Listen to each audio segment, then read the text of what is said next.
Michael apareceu na O2 Arena em 2009 em Londres, para um mar de fãs e jornalistas empolvorosos. Foi lá que ele disse a famosa frase: "This is it. This is it, the final curtain call." É isso, é o fechar das cortinas. This is it. This is it. But I just want to say that these will be my final show performances in London. This will be it. This is it. And when I say this is it, it really means this is it. I'll be performing the songs my fans want to hear. This is it. I mean, this is really it. This is the final curtain call. I'll see you in July. I love you.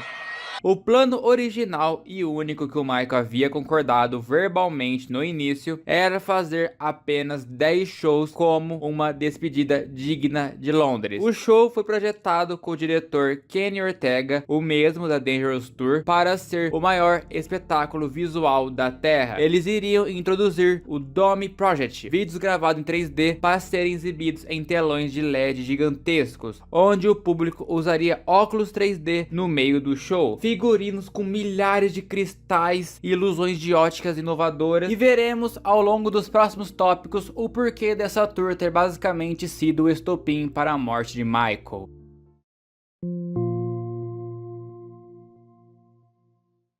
O plano original do Michael era quase pacato. Ele odiava fazer turnês mundiais, viver em hotéis, pegar aviões, mudar o fuso horário. Então a ideia de uma residência fixa em Londres era perfeita. Ele faria 10 shows grandiosos na O2 Arena, ganharia dinheiro suficiente para pagar suas dívidas mais urgentes e poderia ficar no mesmo lugar que seus filhos, Prince e Paris Blank. Quando os ingressos foram anunciados em março de 2009, a demanda foi um tsunami sem precedentes na história da música. O sistema de vendas caiu e os 10 shows esgotaram em minutos. Os promotores da EG Live, liderados pelo CEO Randy Phillips, começaram a adicionar datas freneticamente no sistema, sem que Michael tivesse plena consciência da escala que estava acontecendo, e o Michael ficou aterrorizado. Existe um áudio e vídeos amadores gravados por fãs na época, onde Michael, saindo de um estúdio, desabafa com o público. Ele diz claramente: "Eu estou com muita raiva, eu só queria fazer 10 shows, eu fui dormir sabendo que são 10 shows e acordei com a notícia que eu tinha que fazer mais 50. Eu não consigo fazer 50 shows, eu não sou uma máquina." Sem contar que ainda tinha planos para a turnê passar por outros países e não ser apenas em Londres. Tudo isso, como mencionado, sem o consentimento de Michael. Porque ele não simplesmente cancelou porque ele estava encurralado. O contrato tinha cláusulas muito fortes, porque se o Michael desistisse ou não cumprisse a demanda, a EG tinha todo o direito de tomar os bens dele para cobrir os prejuízos da produção. E o maior medo de Michael era perder o seu ativo mais valioso, a sua metade do catálogo milionário da Sony.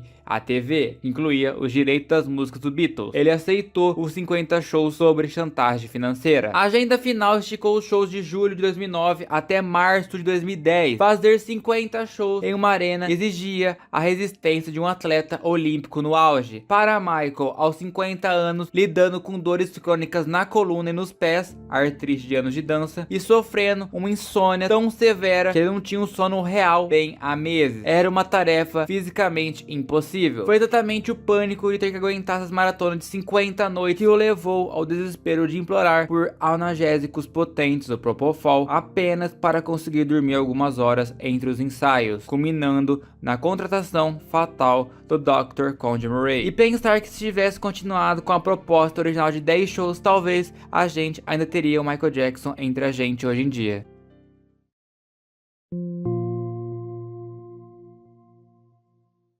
O último show completo de uma turnê solo de Michael Jackson aconteceu em 97, no fim da History Tour. Ou seja, os seus 3 filhos, Prince, Paris e Blanket, nasceram e cresceram depois do seu auge nos palcos. E o Michael confessou a amigos íntimos e o diretor Kenny Ortega que o seu maior desejo emocional era que os filhos ouvissem fazer o que ele fazia de melhor antes que ele ficasse velho demais. E as crianças estavam crescendo, ouviam histórias, viam os vídeos, mas nunca tinha sentido a energia do pai dominando uma numa arena. Ele queria dar esse presente a eles e provar o porquê de ser chamado de rei do pop. Após o devastador julgamento de 2005, onde ele foi inocentado, mas faliu pagando honorários milionários e perdeu vários patrocinadores, Michael virou uma espécie de nômade de luxo, morando de aluguel na Irlanda, em Las Vegas, e aí em 2008 as dívidas dele eram estimadas um valor de 400 a 500 milhões de dólares, e o rancho Neverland estava a dias de ir para o leilão por falta de pagamento. O maior medo da vida dele era perder o seu ativo mais precioso, os 50% de participação no catálogo da Sony mais a TV. Michael viu usar esses catálogos como garantia de empréstimos bancários. Se ele não gerasse dinheiro rápido, o banco executaria a dívida e tomaria as músicas dele. Foi nesse momento de pânico que a produtora AG Live entrou em cena, intermediada pelo então obscuro empresário de Michael, Tom Thumb. A EG basicamente se ofereceu para ser o banco de Michael. Eles adiantaram dinheiro para salvar Neverland e pagar as contas urgentes, mas em troca, Michael tinha que subir nos palcos da Two Arena para pagar essa dívida. Ele entrou na Tizzy por amor aos filhos, mas acabou refém de um contrato que forçou a ir além de qualquer limite físico humano para não perder a obra da sua vida.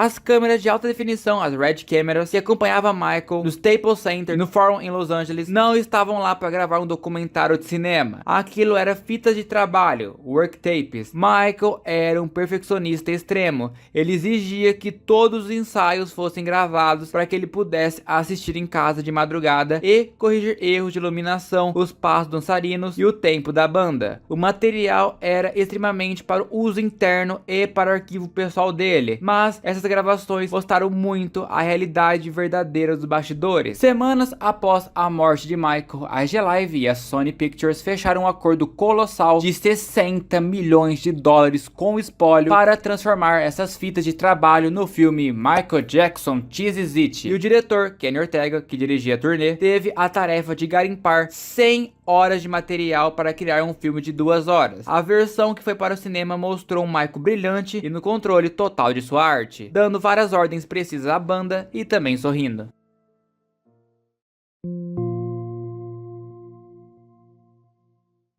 Se você prestar atenção no filme, vai notar algo bizarro. Em músicas como The Way You Make Me Feel ou Turn Don't Care About Us, a roupa de Michael muda várias vezes na mesma cena. O que o diretor fez foi pegar os 10 melhores segundos do ensaio de segunda-feira, colar com os 15 melhores segundos da terça-feira e juntar com um pedaço da quarta-feira. Isso criou a ilusão que ele tinha energia para cantar e dançar uma música inteira sem parar, o que não era verdade naqueles últimos dias. Pessoas que trabalharam na pós-produção do filme relataram que anos depois houve um intenso trabalho de correção de cor e manipulação digital das imagens para dar um tom de pele mais quente e saudável a Michael, escondendo a palidez extrema e a magreza assustadora e os tremores que ele apresentava em vários momentos do ensaios originais. O filme mostra Michael dando ordens geniais para a banda, como o maestro perfeito. O que o documentário cortou foram as cenas que ele precisava ler as letras das suas próprias músicas mais famosas, como Thriller e Billie Jean, e um teleprompter gigante no fundo do palco. A insônia extrema estava destruindo a memória a curto prazo dele. No exato dia que o filme estreou nos cinemas, um grupo gigantesco de fãs que sabia a verdade protestou ao lado de fora das sessões com cartazes dizendo "Cheez-It is not it". Isso não é ele. Eles queriam alertar o público que o filme era uma peça de propaganda da EG para se livrar da culpa pela negligência médica e a pressão psicológica que o levaram à morte. O documentário é um registro histórico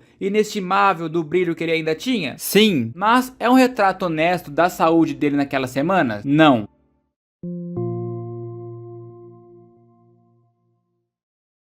As câmeras de alta definição rodaram durante todos os dias de ensaio, desde o T-Forum até o Staples Center, acumulando mais de 100 horas de gravações brutais de áudio e vídeo em 3D e 2D. O documentário que foi para os cinemas tem apenas 1 hora e 51 minutos. Isso significa que mais de 98% da última fase de vida de Michael Jackson está trancado em um cofre e o público nunca viu. O que há nessas 100 horas descartadas? Durante o julgamento de homicídio culposo contra a AG Live em 2013, 2013, os advogados da família Jackson, liderados pela mãe dele, a Catherine, exigiram ver as fitas brutas. O que foi exibido a portas fechadas no tribunal chocou o júri. As gravações excluídas mostraram os dias ruins, o Michael Jackson tremendo de frio no palco, um sintoma claro da abstinência e a fraqueza severa, enquanto dançarinos usavam camisetas sem manga, Michael incapaz de executar passos simples sem perder o fôlego, e momentos que ele parecia completamente desorientado sobre aonde deveria estar no palco. Durante os dias de tensão após a morte de Michael, houve um pânico real que a EG Live mandasse destruir essas horas de gravações brutas. Os executivos sabiam que as fitas inteiras era a prova em vídeo da negligência deles. A família Jackson teve que conseguir uma ordem judicial de preservação urgente para impedir que a Sony e a produtora apagassem as evidências do declínio físico dele. Além da saúde debilitada, as horas excluídas supostamente contêm as explosões de frustração de Michael com o diretor Kenny Ortega e com a produção sobre o uso de teleprompter, o atraso na construção de cenários e o desespero dele ao perceber que o show não estava pronto a poucos dias de estreia. Fãs do mundo inteiro fazem campanhas anuais exigindo que o espólio lance os ensaios brutos completos, sem cortes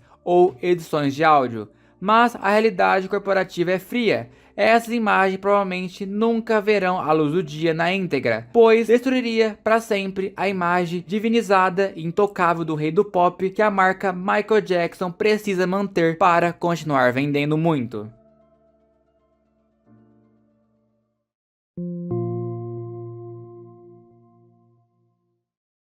O documentário This Is It tem quase 2 horas de duração, mas deixou de fora músicas inteiras que foram ensaiadas e que fariam parte do show final. O corte dessas faixas ajudou a criar uma falsa narrativa que o show já estava 100% pronto. Uma dessas músicas é a clássica Daddy Diana. Michael não cantava Daddy Diana ao vivo desde a Bad Tour. Lembra da nossa história com a Princesa Diana? Então, desde lá, para This Is It, eles prepararam um número espetacular que comentaremos mais pra frente, mas é um fato que os ensaios aconteceu. Os vocais de estúdio foram gravados, mas a cena inteira foi deletada do filme. Dangerous é outra música que foi cortada do documentário, com uma das coreografias mais icônicas da carreira dele. No documentário, vemos apenas um flash de alguns segundos dessa dança durante a montagem rápida. Sabe-se que havia ensaios completos dessa música gravado pelas câmeras, mas a direção decidiu cortar a performance inteira na edição final. Outra música confirmada na setlist oficial que sumiu do mapa é Stranger in Moscow. Michael amava essa faixa do álbum History por causa da sua carga emocional e a batida desce. E existem áudios vazados de Michael ensaiando a música com a banda naquelas semanas, mas nenhuma imagem desse ensaio foi incluída no documentário. Para agradar os fãs mais antigos, a banda ensaiou um medley de músicas antigas que incluía as músicas do Off the Wall e clássicos do Jackson, mas essas sessões foram descartadas na ilha de edição, porque segundo relatos, Michael ainda não estava com o fôlego necessário para executar a sequência completa e os vídeos não ficaram bons o suficiente para o padrão do filme. O documentário termina com Man in the Mirror, dando a entender que esse seria o encerramento do show, mas na verdade, o grandioso final planejado envolvia um coral de crianças de várias etnias subindo ao palco para cantar We Are the World e também Heal the World com Michael. Ensaios parciais disso aconteceram, mas a Sony, a EG, preferiu fechar o filme com mensagem de Man in the Mirror e cortou o coral.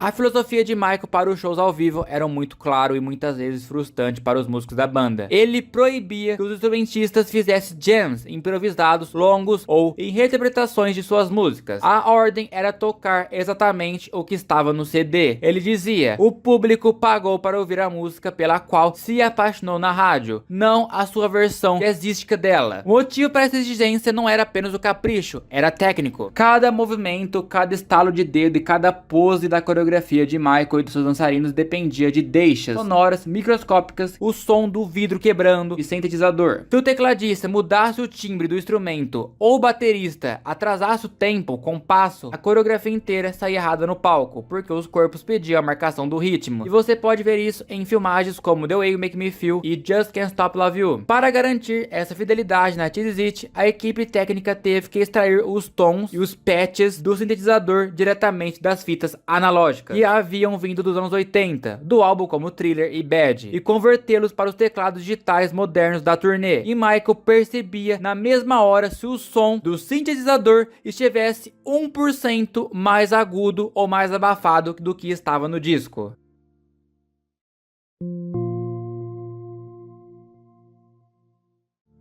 Aos 50 anos de idade, era fisicamente impossível para Michael Jackson cantar com a potência máxima e executar as coreografias extremas de músicas como Smooth Criminal, Thriller e Billie Jean ao mesmo tempo. A decisão técnica desde o primeiro dia era que as músicas de alta performance teriam playback, enquanto as baladas como Human Nature ou You Be There seriam cantadas 100% ao vivo. O grande medo do diretor musical era usar as faixas vocais originais dos álbuns dos anos 80, e se o Michael de 2009 dublasse com a voz fininha e o jovem do Michael de 92 ao palco, a ilusão seria quebrada na mesma hora, e o público percebia que era um CD tocando. Para resolver isso, Michael entrou em um estúdio de gravação em Los Angeles semana antes de morrer, apenas para gravar os vocais dessas músicas clássicas. A genialidade estava na técnica. Ele não cantou de forma perfeitinha de estúdio, ele gravou novos vocais simulando que estava cansado no palco, adicionando respirações ofegantes, gritando rouco e improvisos atuais. A ideia era criar uma fita de playback que soasse exatamente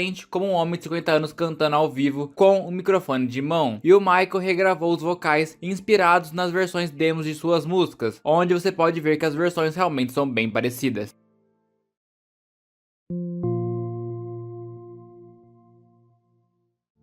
Michael Jackson era um artista da velha guarda. Durante toda a sua vida, desde o Jackson 5 até a History Tour, ele se recusou a usar in-ear monitors, aqueles fones de ouvidos internos moldados que os cantores usam hoje em dia. Ele usava monitores de chão gigante e caixas de sons laterais. O motivo? Ele dizia que precisava sentir a vibração do baixo e da bateria subindo pela sola dos sapatos para conseguir dançar no tempo exato. Além disso, ele odiava qualquer coisa que bloqueasse o som natural da plateia gritando. Quando a Cheez It começou a ser montada, o show era um monstro tecnológico. Havia vídeos 3Ds, gruas, pirotecnia computadorizada e ilusões de ótica. Para que Michael não fosse esmagado por um cenário ou perdesse a entrada de um vídeo, tudo dependia de um click track que a banda e a equipe ouviam para manter o show sincronizado por computador. Por causa disso, a direção exigiu que Michael usasse os fones de ouvido pela primeira vez na vida, e isso gerou um conflito enorme. Se você reparar bem no documentário Cheez It, há várias cenas que Michael está cantando e de repente começa a bater na própria orelha ou puxar o fio do fone com uma expressão de agonia. Em uma cena clássica, ele reclama com a equipe de som dizendo: "Parece que tem um punho enfiado no meu ouvido."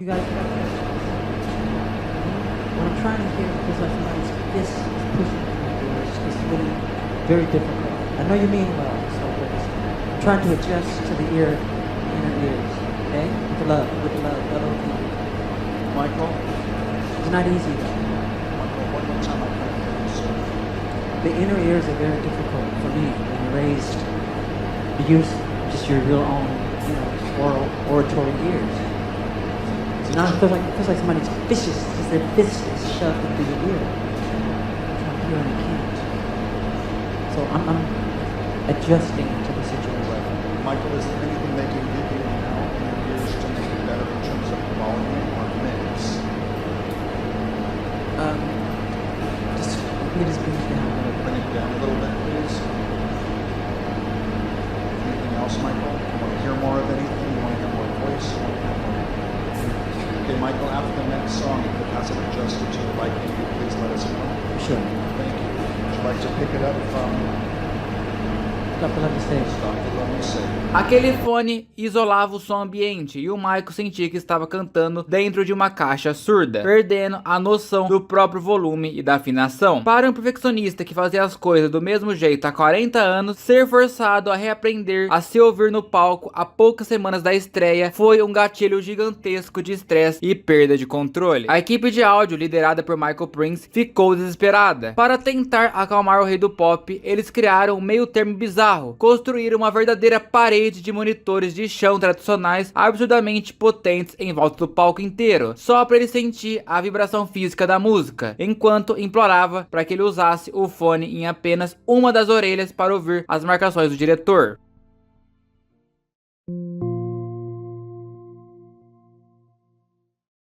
O icônico cartaz de Cheez It, lançado em setembro de 2009, mostra uma silhueta branca brilhante de Michael apontando para frente, preenchida com uma colagem de várias fotos da carreira dele. A imagem tornou-se o grande símbolo mundial do documentário e do álbum póstumo, mas rapidamente a fanbase hardcore começou a analisar as posições da silhueta e notou que a matemática corporal simplesmente não batia, porque a postura rígida, o Michael mesmo parado tinha uma fluidez corporal inconfundível. A pessoa da silhueta parece dura, forçando uma pose clássica do Michael em vez de estar natural. A anatomia, o tamanho das mãos da silhueta não parece condizer com as mãos gigantescas e icônicas de Michael. Além disso, o perfil lateral do nariz na sombra parece pontudo de uma forma quase caricata, como se alguém estivesse usando a maquiagem ou prótese para imitar os traços dele. E por último, o photoshoot. O maior argumento dos fãs é que até hoje nenhum pesquisador ou artivista conseguiu encontrar a fotografia original base de Michael, seja de ensaio ou de um ensaio fotográfico antigo, que se encaixe de forma idêntica naquela silhueta. A teoria dominante é que a Sony/AG contratou um imitador profissional, como o famoso Navi, que trabalhou com isca para Michael várias vezes na vida real, para fazer uma sessão de fotos rápida para o material promocional, já que não havia imagem de alta resolução de Michael fazendo exatamente aquela pose majestosa com a jaqueta brilhante nos ensaios. A resposta oficial da gravadora e do designer é que a imagem é sim Michael Jackson. A justificativa para a estranheza anatômica é que a foto original foi brutalmente manipulada, distorcida e recortada digitalmente no Photoshop para funcionar como uma moldura geométrica para a colagem interna, alterando o formato real do corpo dele no processo.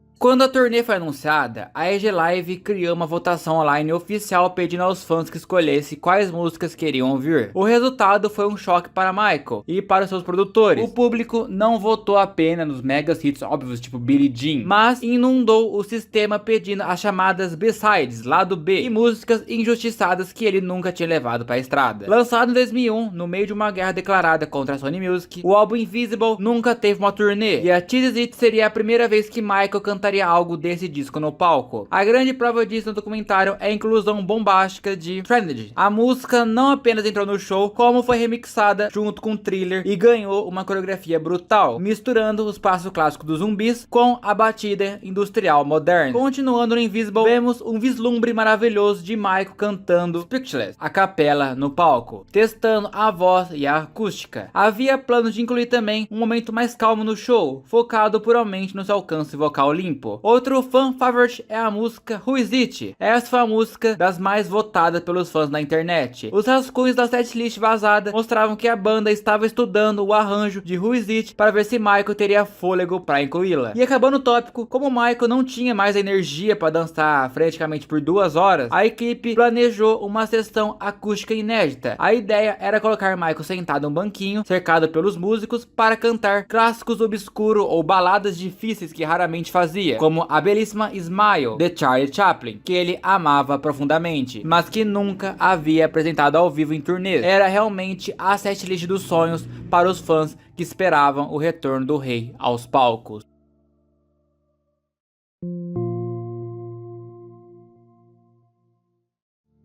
Em abril de 2009, o mundo de dança parou. Mais de 5.000 dos melhores dançarinos do planeta voaram para Los Angeles apenas para tentar uma vaga no palco de Michael. A audição era brutal, liderada pelo coreógrafo Travis Bain e supervisionada de perto pelo próprio Michael, que ficava sentado no escuro do teatro avaliando a alma e o groove de cada um, não só a técnica, e apenas 12 melhores seriam escolhidos. E um desses dançarinos tem uma história especial. A Sofia Boutella já era uma estrela no mundo da dança urbana, famosa pelas icônicas comerciais da Nike Woman. Ela fez uma audição e destruiu no palco e foi aprovada por Michael e Travis. Ela realizou o sonho da vida ao ser escolhida para ser uma das dançarinas principais da Cheez It. Só que o drama começou logo em seguida. Sofia não podia assinar o contrato com Michael. O motivo? Ela já estava sobre o contrato de exclusividade extremamente rígido com a equipe da Madonna para a extensão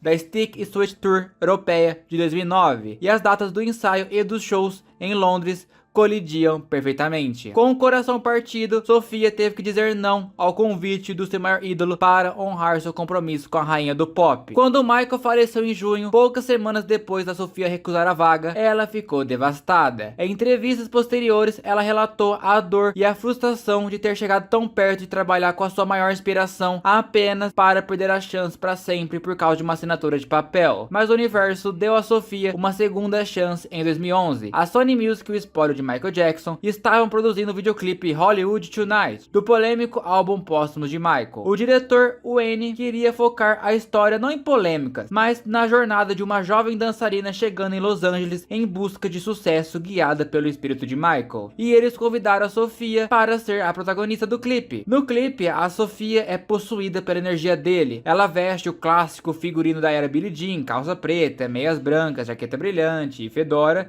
e executa o moonwalk. Ela ter feito esse videoclipe foi a forma dela encontrar de finalmente dançar com Michael, fechando o ciclo que havia sido quebrado em 2009.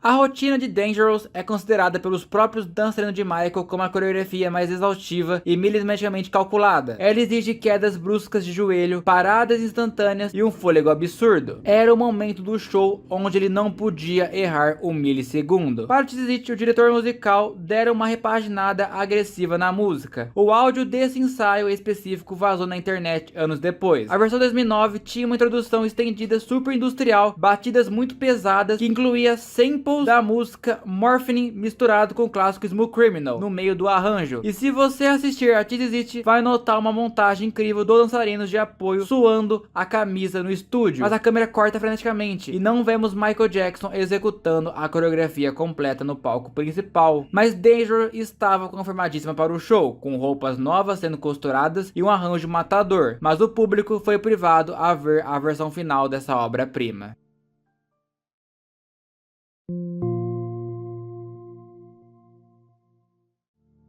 Essa música representa o exato momento que Michael Jackson, criador e compositor, se chocou com a contagem regressiva da própria vida. Poucos dias antes de falecer, em junho de 2009, vazou a informação que Michael estava escrevendo uma música nova chamada River Reaper. Segundo pessoas próximas, ele teve a ideia após passar um dia jogando e brincando com seus 3 filhos, Prince, Paris e Blanked. Ele ficou tão emocionado ao ouvi-los cantando pela casa que decidiu escrever uma balada sobre o amor incondicional e os laços que dão coragem a uma família. Para Tizit, River Reaper não seria uma música de dança e não estaria na setlist oficial para todos os shows. O plano de Michael, que ele confidenciou à equipe, era transformar a música em um épico estilo de Earth Song e How the World. A ideia era estrear a faixa de surpresa apenas nas últimas noites da turnê na O2 Arena em Londres, trazendo um gigantesco coral africano para o palco. Ele queria anunciar ao público que seus filhos o haviam ajudado a criar essa música. A parte mais triste dessa história é que Michael não teve tempo de gravar os vocais. Até onde se sabe, nos arquivos do espólio, River Reaper, que também circula em fóruns de vazamento com os codinomes Breath of Bridge, existe apenas como uma poderosa faixa instrumental gravada no estúdio, que ele montou na sua casa alugada.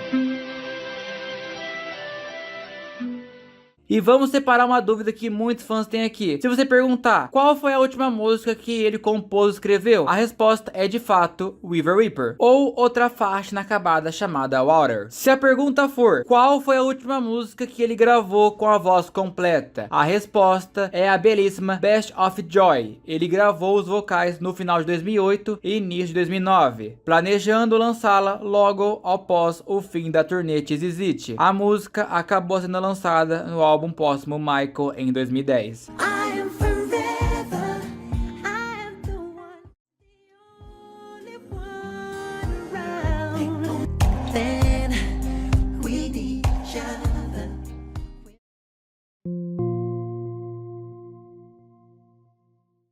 Michael não sentava em uma cadeira apenas para provar o que os diretores de arte, como Michael Curry, o gênio por trás dos cenários, traziam para ele. Ele desenhava também. A equipe técnica revelou que Michael costumava ligar de madrugada, descrevendo estruturas mecânicas complexas e entregava rascunhos em papel mostrando exatamente de onde a luz deveria vir e como o cenário deveria se mover. Suas criações para a tour são totalmente as suas ideias e nós veremos as mais especiais aprofundando no iceberg.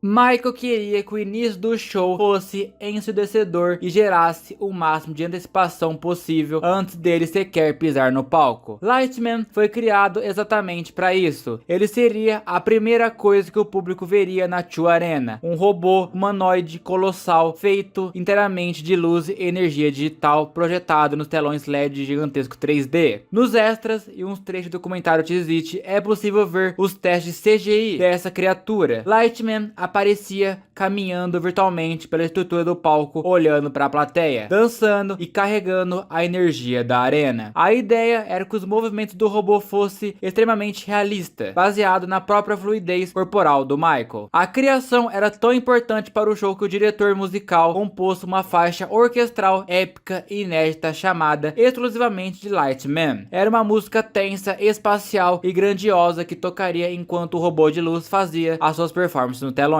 O clímax de Lightman era a transição perfeita. Depois de acumular toda a sua energia visual nos telões, o robô virtual explodiria ou se fundiria ao palco físico. Exatamente nesse milésimo segundo, o verdadeiro Michael Jackson pularia de dentro da tela para o palco físico através de um elevador ou truque de ilusionismo, usando o seu famoso figurino espacial cravejado de cristais e luzes, dando início aos acordes pesados de Wanna Be Start Something. O visual do robô foi desenhado por estúdios de efeitos especiais de Hollywood. Haviam também planos de audições para que os elementos de Lightman não fossem apenas digitais, mas que houvesse partes físicas fabricadas no palco para interagir com a luz dos telões e com os truques do mágico Ed Alonso, contratado para fazer esferas de luzes voarem sobre a cabeça do público.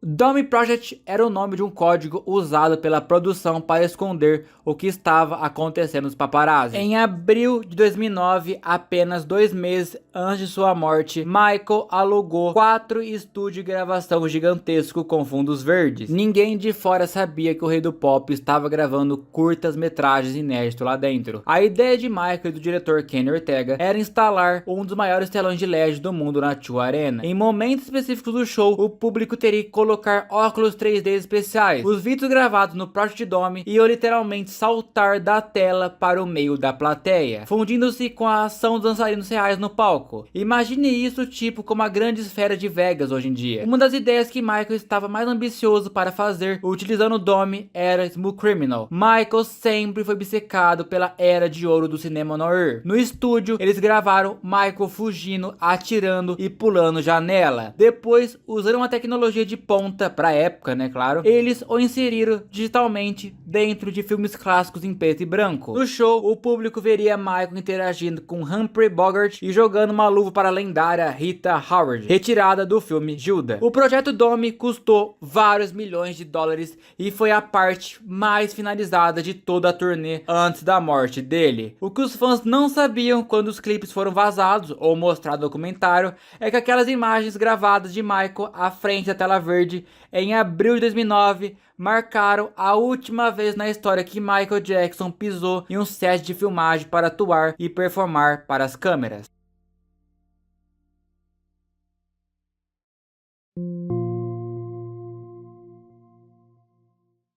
O plano para o fim do show era de uma precisão cirúrgica. Após cantar Man in the Mirror, a última música do setlist, o Michael subiria uma rampa barra escada física no centro do palco e no telão gigantesco de LED atrás dele, a imagem 3D do jato MJR estaria com a porta aberta. A estrutura física do palco se conectaria perfeitamente com a porta digital do avião. Ele daria o seu último aceno para o público e entraria por essa porta, entre aspas, e o telão fecharia sobre ele. Com o público usando óculos 3D, que seriam entregues na entrada do show, a magia aconteceria. O sistema de som da arena começaria a rugir, fazendo as cadeiras tremerem com o som de turbinas, e o jato MJR faria manobra no telão e voaria em direção à câmera, dando a ilusão ótica absoluta de que as asas e o avião inteiro estavam passando a centímetros da cabeça do público. O avião era, na verdade, uma distração genial de ilusionismo. No milésimo segundo em que a porta do telão se fechasse e a animação começasse a hipnotizar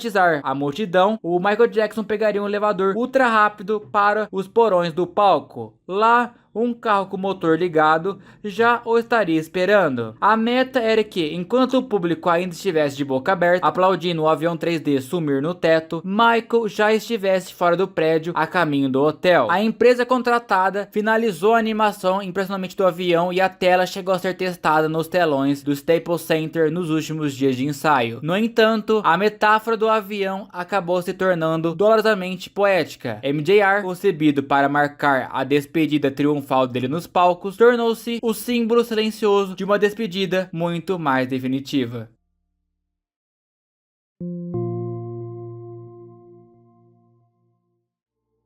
Para construir esse pesadelo mecânico, Michael não contratou um cineógrafo comum. Ele chamou Michael Curry, o lendário designer de marionetes e animatrônicos responsável pelos bonecos de Rei Leão na Broadway e por vários espetáculos do Circo du Soleil. A ordem de Michael era clara. Ele não queria um cenário de papelão estático. Queria um monstro que parecesse vivo e respirasse. A aranha construída era colossal. Era uma réplica mecânica de uma viúva negra gigantesca, com patas articuladas, suspensa por cabos, olhos que refletiam a luzes e presas que se moviam. Ela ocupava uma parte massiva do palco e era operada por uma equipe de técnicos e de sistema de automação de altíssima precisão. A genialidade absoluta estava na transição de mídias. Durante a introdução de Thriller, o público estaria assistindo o filme inédito do Dome. No vídeo, aranhas digitais começariam a rastejar pela tela em direção à plateia. Em um milésimo segundo exato marcado por uma escuridão total e uma explosão, a aranha digital pularia para fora da tela e a viúva negra física aparecia no palco real, cercada de fumaça pesada. A melhor parte do truque era a entrada de Michael.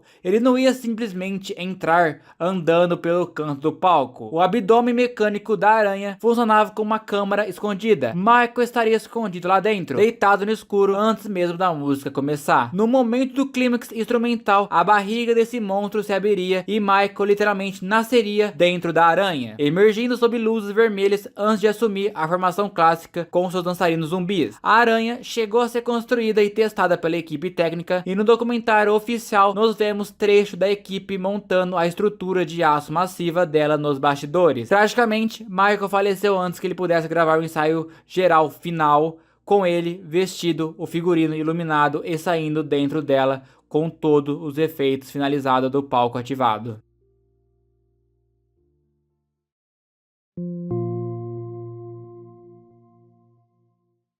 Daryl Diana iria vir com um conceito bastante diferente na This Is It. Diferente das outras tours que ele já tinha feito performando essa música, não haveria mulheres no palco. A narrativa da música é sobre uma group específica e perigosa que o persegue. Para encarnar essa vilã sedutora, a produção contratou uma única mulher, uma acrobata, a pole dancer profissional de altíssimo nível. O centro do palco seria dominado por uma gigantesca cama redonda feita de aço escovado e coberta por lençóis de seda vermelha vibrante. No centro dessa cama havia um mastro de pole dance de aço. Enquanto Michael entregava uma performance vocal agressiva e andava pelo palco com uma jaqueta de couro vermelha, a acrobata executaria movimentos sensuais, vertiginosos e extremamente complexos no mastro, e suspensa por tecidos vermelhos flutuando acima da cama. A ideia era criar uma atmosfera de pura tensão e sedução, mas com classe e perigoso, não como um clube de striptease comum, para mostrar que Diana era uma figura demoníaca e destrutiva na vida do astro do pop. Jatos de chama reais disparariam da estrutura de aço da cama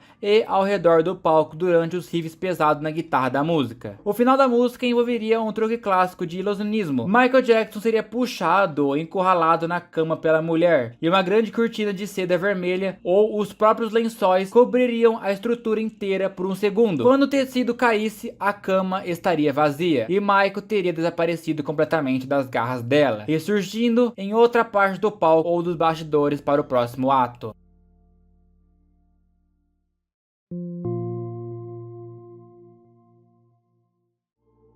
Michael Jackson nunca parou de consumir música. Ele acompanhava o topo das paradas e os novos artistas. No início de 2009, era impossível ignorar a explosão colossal da era T-Fame. O impacto global de Just Dance e Poker Face dominavam as rádios e as pistas de dança. Michael viu naquela nova cantora excêntrica a mesma veia teatral, a provocação e a dedicação visual que ele próprio sempre teve. A história não é um boato de fã. A própria Lady Gaga confirmou em 2010, durante uma entrevista lendária do jornalista Larry King, que foi oficialmente convidada pela AEG Live e pela equipe de Michael para ser o ato da abertura. A parte mais explosiva dessa revelação é que a participação dela não se limitaria a aquecer o público. Gaga revelou que as conversas já estavam avançadas para que ela fizesse um dueto ao vivo com Michael durante a setlist principal dele, e a equipe debatia qual arranjo fariam para que ela entrasse no palco no meio do espetáculo do Rei do Pop.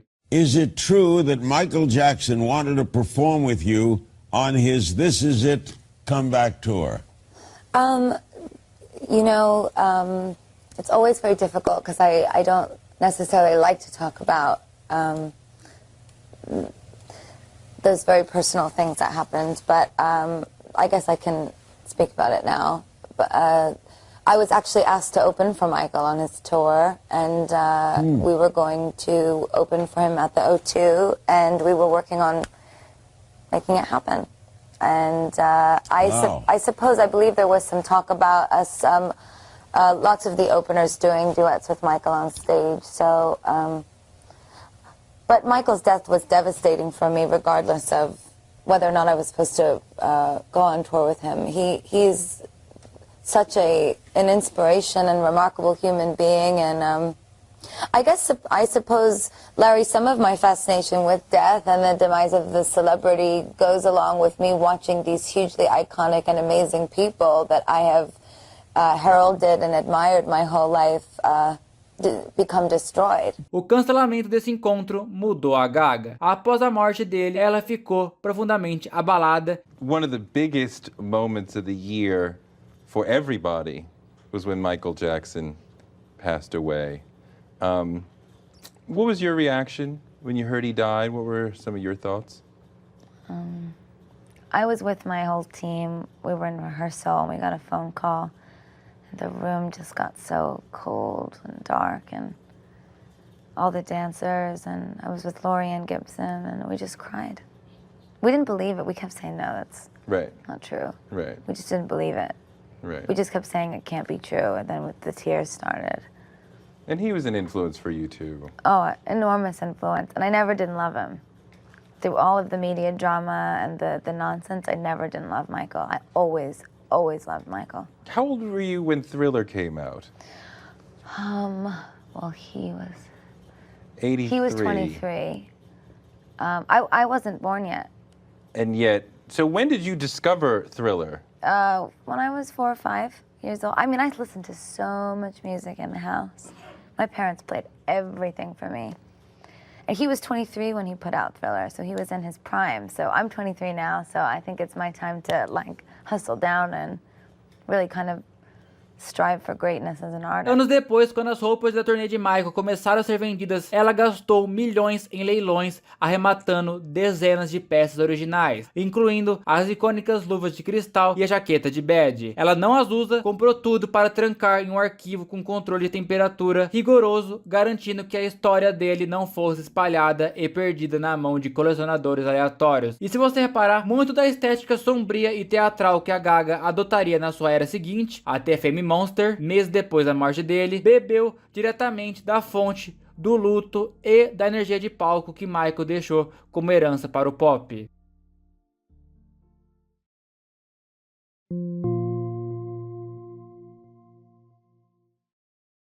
Para entender o dia 23, você precisa saber o que aconteceu no dia 19 de junho, apenas 4 dias antes. Michael apareceu no Staples Center tremendo, incapaz de se lembrar das próprias letras, tão fraco que precisou ser enrolado em cobertores com aquecedores ao seu lado. O diretor Kenny Ortega ficou tão assustado que mandou ele para casa e cogitou cancelar a turnê ali mesmo. E isso rendeu uma reunião tensa na casa de Michael no dia 20. Quando Michael pisou no palco na terça-feira, 23 de junho, a equipe não acreditou no que viu. Ele estava usando aquele icônico paletó preto com ombreiras estruturadas e uma camisa estampada. Ele estava focado, afiado, rindo, com a voz no ponto e uma energia que não viu há semanas. Parecia que o velho Michael tinha voltado com força total. E por isso que o documentário Cheese It brilha tanto aos olhos do público casual. A esmagadora maioria das melhores performances que vemos no filme, a precisão militar impecável de Ter Don Carabarus, a emoção de Wanna Be Start Something foram gravadas nesse exato dia. O estúdio usou as imagens de 23 de junho como o grande escudo corporativo para dizer ao mundo: olha, veja como ele estava saudável, galera. O que a equipe maravilhada no Staples Center não sabia é que os tribunais descobririam, anos depois, que aquela explosão de energia e lucidez não era uma recuperação milagrosa. Era muito provavelmente o resultado de uma perigosa montanha-russa química administrada pelo Dr. Conde Murray. Nos bastidores, misturando remédios para mantê-lo acordado, sedativos e o analgésico Propofol para forçá-lo a dormir, o corpo de Michael estava no limite, vivendo de energia emprestada de medicamentos. Um detalhe histórico importante: o dia 23 de junho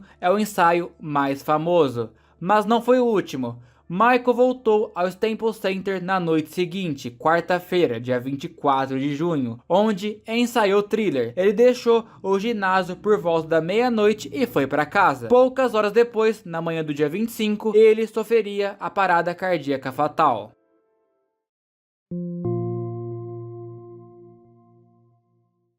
Esses e-mails não foram vazados por hacker, eles foram exibidos por um juiz e expostos ao mundo durante o colossal processo judicial de 2013, quando a família Jackson processou a EG Live por negligência na contratação do Dr. Conde Murray. Em março de 2009, quando Michael foi a Londres anunciar a turnê à imprensa, ele chegou incrivelmente atrasado e parecia desorientado no palco. Os e-mails explicaram o porquê Randy Phillips, o CEO da EG Live, escreveu ao seu sócio momento antes da conferência de imprensa, em pânico total: o MJ está trancado no quarto dele, bêbado e desanimado. Eu estou a tentar que ele fique sóbrio, ele está aterrorizado. Tive que lhe dar um estalo e gritar com ele. Ele é uma confusão paralisada de emoções, e eles literalmente forçaram a vestir-se e empurraram para o palco. E quem estava com muito medo dessa história era o diretor Kenny Ortega. Em meados de junho, dias antes da morte de Michael, o diretor do espetáculo Kenny Ortega percebeu que o cantor estava a definhar fisicamente e mentalmente. Ortega enviou um e-mail desesperado a Randy Phillips implorando por ajuda profissional para o Michael. Ele mostra fortes sinais de paranoia, ansiedade e comportamento obsessivo. Ele é como um rapaz perdido. Pode haver ainda alguém lá dentro, mas a pessoa certa tem o de resgatar. Ortega sugeriu cancelar os ensaios e trazer um psiquiatra na mesma hora. A proposta dos executivos da EG Live ao apelo emocional de Kenny Ortega foi gelida e puramente financeira. Eles sabiam que se a turnê fosse cancelada, perderiam dezenas de milhões de dólares e o seguro não cobriria um cancelamento por problemas psicológicos ou abuso de substâncias. O Gangrel respondeu aos alertas dizendo que não podiam deixar Michael ou Dr. Murray controlarem a situação. Ele escreveu sobre o médico: queremos lembrá-lo ao Dr. Murray que a EG Live e não o Michael Jackson está a pagar o salário dele. Queremos lembrá-lo do que se espera dele. Basicamente, exigiram que o médico fizesse o que fosse preciso para que o Michael subisse ao palco. E Randy Phillips também desvalorizou Ortega, dizendo que o diretor estava a fazer o papel de cagão. A EG Live realizou reuniões de emergência na casa de Michael e num dos e-mails, Randy Phillips admitiu que a situação era tão grave que consideraram internar o Michael numa clínica psiquiatra ou forçá-lo a fazer uma reabilitação imediata, mas desistiram porque o calendário de ensaios estava demasiado apertado. A máquina não podia parar. Esses e-mails provaram ao mundo que a produtora, os promotores e o médico sabiam exatamente que o rei do pop estava num colapso físico e mental severo.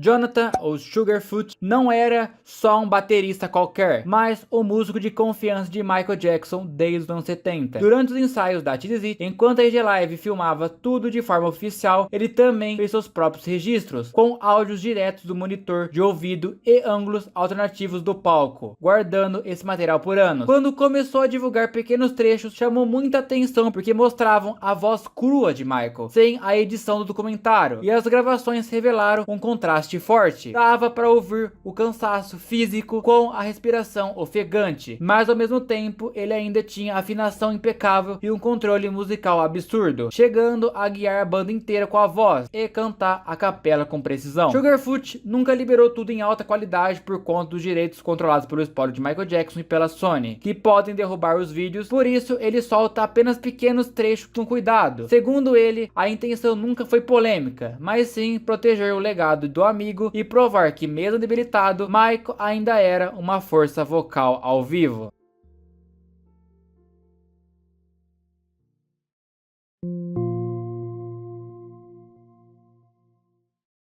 Michael tinha um grupo de fãs devotos que o seguia para absolutamente todo lado. Alguns fãs viajavam o mundo atrás dele. Durante os meses de abril, maio e junho de 2009, dezenas de fãs acamparam nos estacionamentos e portas dos serviços locais de ensaio em Los Angeles. Quando a banda de Michael Jackson começava a tocar com o volume de um show de estádio, os graves do baixo e as batidas da bateria faziam as portas e paredes de metal vibrarem. Os fãs colavam as orelhas e pequenos gravadores amadores ou telemóveis antigos nas frestas das portas de emergência para captar o que estava a acontecer lá. Assim como quem organiza uma setlist dos sonhos e monta a seleção perfeita para um projeto de dança, esses fãs do lado de fora estavam a montar a setlist oficial da turnê inteiramente do ouvido, vazamento por vazamento. Quando os graves de uma música inédita vazavam, os fóruns de internet enlouqueciam, tentando adivinhar qual era o arranjo. E graças a essas gravações abafadas e de péssima qualidade, que temos a prova absoluta que certas músicas que foram cortadas do documentário foram ensaiadas. O documentário oficial tentou vender a ideia que tínhamos visto tudo o que importava. No entanto, hoje em dia, esses áudios abafados, gravados em telemóveis Nokia de 2009, com ruído de carros e vento a passar no fundo, são tratados como santo grau pela fanbase hardcore, como espólio do Michael Jackson, e a Sony se recusa a lançar as gravações completas da mesa de som. Essas gravações amadoras são o único registro cru de muitos ensaios que ficaram de fora da edição final de Hollywood.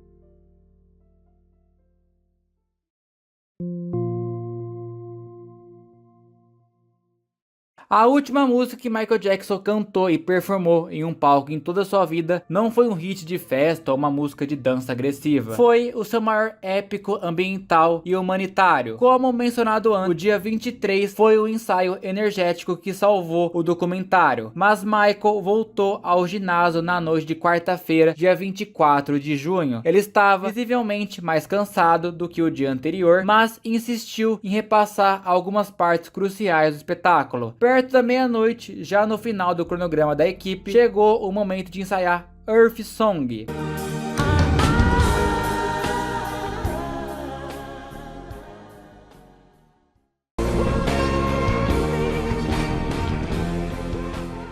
A performance envolvia o vídeo 3D da floresta queimando, gravado no Project Dome, e uma grua iria erguer por cima dos dançarinos e do público. Quem estava lá relatou que, naquela noite específica, ele não apenas marcou a música, ele entregou os vocais com uma paixão e com dor genuína, acertando todas as notas altas e improvisando no final, como costumava fazer nos anos 90. Quando a música terminou, o silêncio e os aplausos da equipe preencheram os Staples Center. Michael desceu da grua, sorriu para o diretor Kenny Ortega e para a banda. Ele abraçou alguns membros da equipe, pegou as suas coisas e disse aos presentes: God bless you, Deus abençoe. Ele saiu pela porta de trás do ginásio, entrou no carro e foi levado para sua casa alugada em Carlwood Drive. Sua última mensagem ao mundo foi justamente pedindo para a gente cuidar melhor dele. Poucas horas depois, já na manhã do dia 25 de junho, o seu coração parou e o rei do pop nunca mais acordou do seu eterno sonho. When that door opens, you start that piano. Da da da da da. God bless you. I really feel that nature is trying so hard to compensate for man's mismanagement of the planet. 'Cause the planet is sick, like a fever. If we don't fix it now, it's at the point of no return. This is our last chance to fix this problem that we have. Or it's like a runaway train, and the time has come. This is it. I love you. That'll be the ending of this, after the words. People are always saying, oh, they think they'll take care of it. The government will do they who? It starts with us. It's us, or it'll never be done. E assim, de forma silenciosa, o maior artista do planeta se foi. Michael Jackson está morto. Pop singer Michael Jackson has died. Que Michael Jackson había sufrido un ataque cardíaco. Sem o último show, sem uma despedida nos palcos, sem o final que o mundo inteiro esperava, aquele que poucas horas antes estava cantando sobre salvar o planeta, agora deixava o mundo inteiro em choque. Depois de passar anos sendo massacrado pela mídia com a sua morte, muitos daqueles que mais o criticavam mudaram completamente o discurso. De repente, as manchetes deixaram de lado os ataques e passaram a exaltar o gênio, o ícone, o artista incomparável que o mundo tinha perdido. Pena que ele já não estava mais para ver isso. Mesmo anos depois de sua morte, Michael Jackson continua presente como se nunca tivesse ido embora. As músicas continuam tocando, os passos ainda são imitados e a todo momento alguém mais novo descobre o legado e entende quem foi Michael Jackson, seja por vídeos, redes sociais ou até em jogos. O nome dele segue circulando, alcançando pessoas que nem eram nascidas na época. Eu acho que isso é o melhor presente que ele pode ter, continuar sendo relevante não só pelo talento, mas também pelo seu jeito único e pelas mensagens presentes nas suas músicas, que ainda fazem sentido e impactam a sociedade até nos dias de hoje. Have you seen my childhood? Eu, como fã desde pequeno, eu tive o prazer de fazer esse iceberg, provavelmente o maior iceberg de Michael Jackson aqui no YouTube. Foi um projeto que não foi fácil, foram horas e horas de dedicação, mais de 45 páginas de roteiro, muita pesquisa, revisão, comparação de informação e um cuidado enorme para tentar organizar tudo da forma mais clara possível e deixar interessante. Eu gostaria de agradecer muito o Lu579, que também embarcou de cabeça nesse projeto, que é outro fanático pelo Michael Jackson igual eu. Eu espero que vocês tenham gostado desse iceberg com 4 horas de duração. Eu não sei se esse vídeo vai bem aqui no canal, mas eu tô pouco me importando, é o meu presente para os fãs do Michael Jackson. E eu deixo com vocês, o que você mais gostou desse vídeo? O que você não sabia e te surpreendeu? Comenta aí!